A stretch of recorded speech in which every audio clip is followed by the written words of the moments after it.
Halo, namaku Anggia, 34 tahun, tinggal di Medan. Aku ibu dari sepasang angel baby, kembar, abortus spontan di 21 week. Sekarang ibu dari satu rescue baby girl.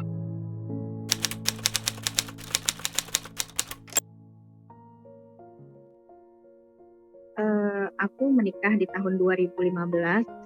Setelah menikah, kebetulan dari awal itu aku kan didiagnosa PCOS. Jadi setelah sekitar 3 atau 4 tahun jajan dokter sana kemari, akhirnya memutuskan untuk serius program hamil.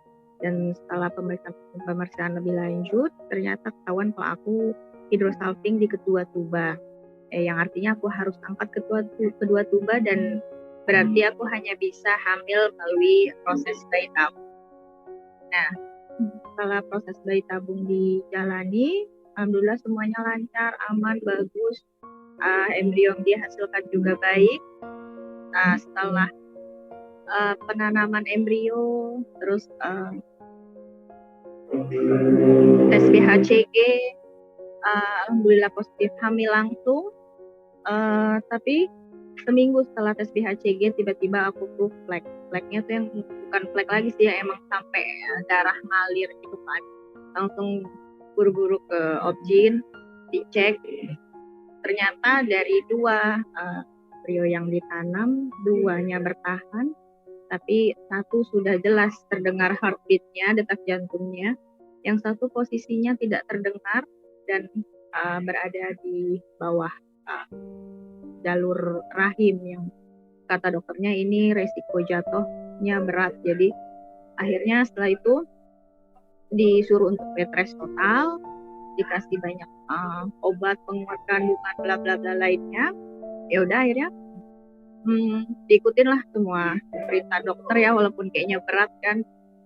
Penguatnya tuh bukan cuma yang diminum, tapi yang harus aku masukin lewat vagina, terus harus suntik juga, bisa seminggu tuh 2-3 kali suntik penguat kandungan.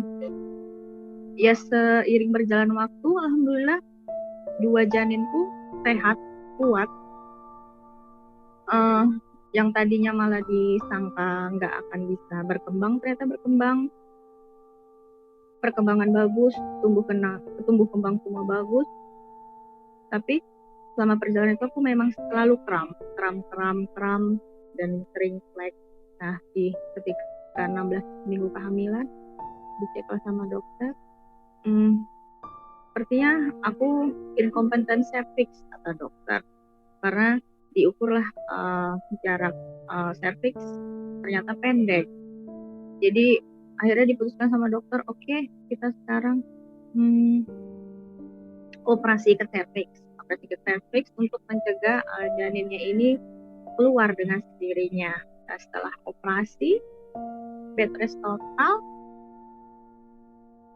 lalu waktu di 21 week tiba-tiba aku ngerasa kram yang kayaknya lain gitu kan. Kramnya kok agak lain. Aku telepon ke dokter, ya udah nggak apa-apa, minum aja obat anti kontraksinya gitu. Udah minum, biasanya kram membaik, ini tapi enggak gitu kan. Akhirnya udah aku coba tidur, ternyata nggak ketahan. Jam 1 pagi aku ke UGD, ternyata pas sampai UGD dicek, udah dicek tadinya sih cuma mau ngecek ikatan serviksnya masih aman apa enggak. Ternyata pas dicek ikatan serviksnya udah kebuka sendiri, aku udah bukaan 7, dan posisi janinnya 1 sudah nyangkut di jalan lahir. Jadi akhirnya sama dokter dikasih penguat kandungan, anti kontraksi semua. Sekitar subuh dicek dokter lagi, sudah bukaan lengkap. Ya dokter cuma bisa bilang, ini mau nggak mau 1 harus kita lahirkan, 1 lagi ya kita lihat kalau memang masih bisa dipertahankan, kita masukkan lagi, kita jahit ulang, kita tunggu sampai dia cukup bulan. Di situ kebetulan aku punya saudara, ada dokter spesialis anak yang neonatologi yang khusus bayi-bayi di NICU gitu kan. Aku bilang ini aku 21 week dengan berat janin masih sekitar 400 ke 500 gram. Beliau bilang ya udah kalau sampai ini lahir mending kamu ikhlasin aja karena nanti akan kasihan di kamu yang di bayi kalau kita pertahankan untuk jika dia bertahan. Ya, selama di rumah sakit dengan bukaan lengkap, dokter nggak berani kasih tindakan apa-apa. Selama 2 hari saya di rumah sakit, mules terus datang dan pergi sampai akhirnya tiba-tiba aku merasa meriang, menggigil, kedinginan sampai udah tiga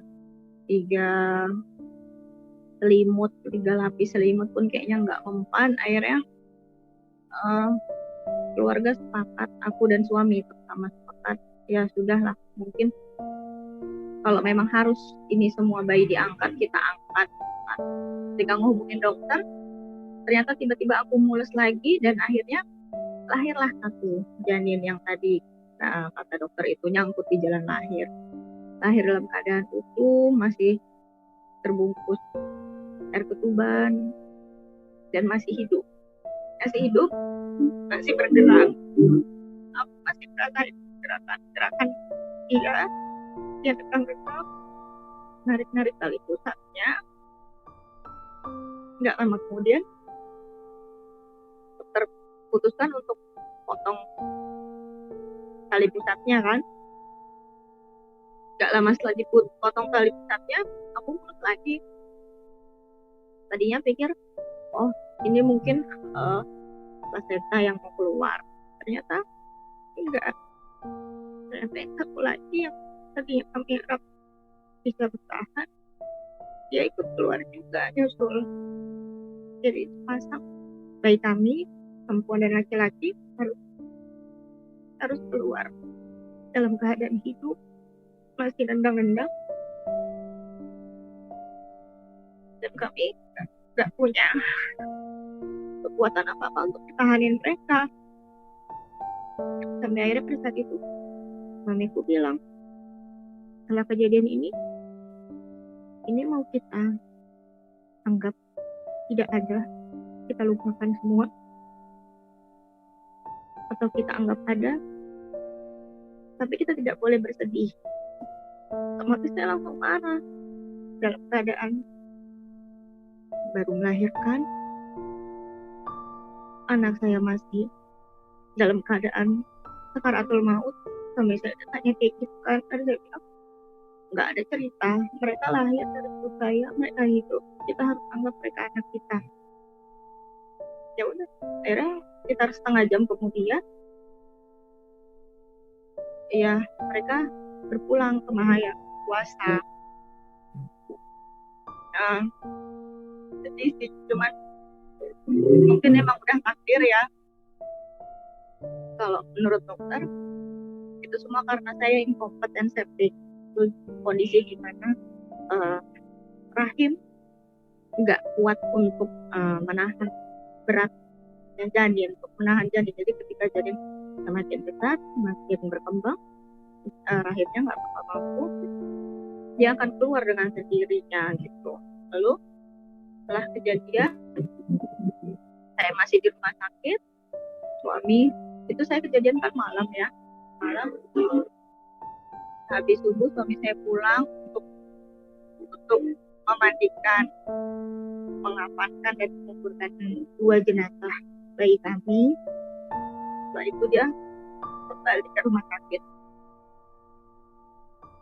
Yang tadinya saya mungkin hancur ya, tapi ketika suami saya kembali ke rumah sakit, baru kali itu saya melihat dia nangis raung-raung, yang betul-betul yang nangis kejer, tenggukan gitu kan, sambil bilang, maafin aku nggak bisa jagain kalian, gitu. Itu jika aku masih ingat, aku harus kuat, aku nggak sendiri, bukan aku doang yang merasa sakit, bukan aku doang yang merasa sedih.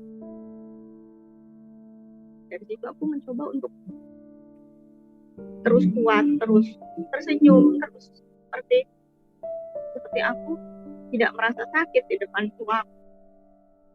Nah, kebetulan aku sama suami LDR, jadi suami cuma pulang pas weekend. Jadi sekitar 1 sampai 3 bulan setelah kejadian, kalau nggak ada suami, aku tuh sampai kayak apa ya, zombie. Aku nggak bisa tidur. Aku baru bisa tidur ketika azan subuh berkumandang. Tapi nanti jam 6, paling lama jam 7 aku sudah bangun. Jadi selama berapa bulan itu aku cuma tidur 1 sampai 2 jam maksimal. Dan ya karena kurang tidur, stres, sedih, otomatis badan kita pun mulai ngaco, semua ngaco. Akhirnya aku merasa oke, ini udah nggak bener, aku harus cari pertolongan. Aku cari pertolongan secara spiritual, pertolongan secara medis untuk bisa bantu aku menyelesaikan rasa dukaku, menerima rasa dukaku, menerima rasa kehilangan.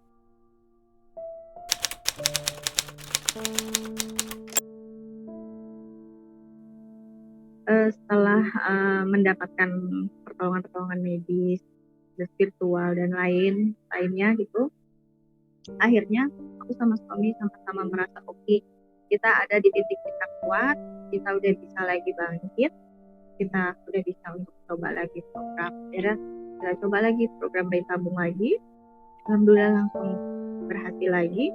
Cuma yang namanya kejadian kemarin itu kan sangat menghantui kita ya. Jadi kita tuh yang benar-benar yang takut, yang mau ngapa-ngapain takut. Akhirnya betul-betul yang kita ikutin semua kata dokter, yang betul-betul saya bed rest total di rumah sakit 3 bulan, misalnya bed rest total di rumah untuk mengantisipasi kalau kejadian yang sebelumnya kemarin itu kan keulang lagi gitu.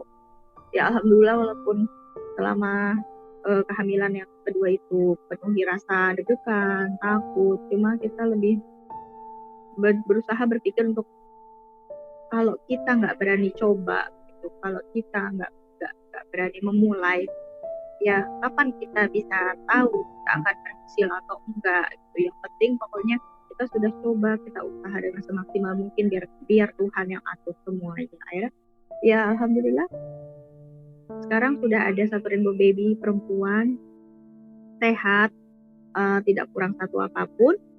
Dialah yang jadi penyemangat kami gitu. Jadi ya walaupun memang kemarin itu terasa berat, cuma mungkin satu yang bisa bikin saya kuat gitu, selain support suami, terutama keluarga, ya mungkin walaupun pasti adalah omongan-omongan nyinyir orang, keluarga atau saudara, teman gitu, tapi yang penting utamanya itu suami istri kita kuat dulu, kita kuat.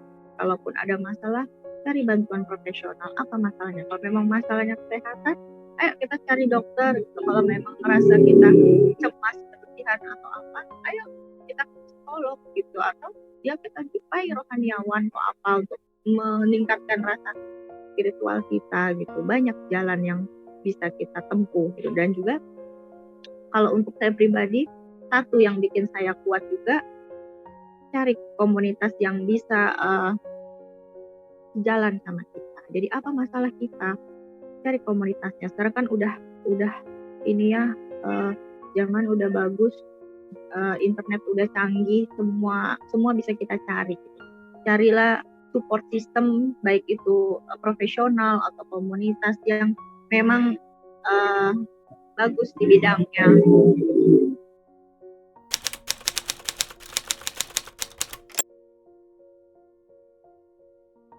Mungkin sedikit pesan buat teman-teman yang lagi berjuang, terus semangat, terus berjuang, cari bantuan yang profesional, dan juga cari support system yang bagus. Kalau memang keluarga tidak memberikan, ya kita bisa cari komunitas-komunitas yang sejalan dengan kita, satu visi misi sama kita, biar kita tidak pernah merasa sendirian, biar kita bisa merasa ternyata banyak yang senasib sama kita, banyak yang ternyata jauh lebih kurang beruntung dari kita. Ya bikin kita juga banyak bersyukur dan banyak bersyukur lagi, sehingga kita bisa lebih melihat ke depannya tuh lebih terang kelihatan.